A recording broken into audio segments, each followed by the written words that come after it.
da bo naš novi gospodarski minister odličen sogovornik tudi nam, Gospodarski zbornici Slovenije, in sicer v skupnih prizadevanjih za konkurenčno, prijaznejše poslovno okolje, s katerim bomo spodbudili ne samo gospodarsko rast, ampak da bomo zagotovili tudi ustrezno konkurenčnost izvoznega dela gospodarstva, ki je za rast BDP ključnega pomena.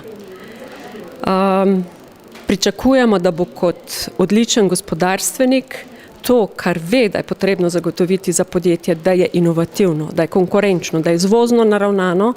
da bo na makroravni uspel prenesti tudi v bistvu v politike, resorne, ki morajo biti usklajene z sprejeto slovensko industrijsko politiko, da bo povečala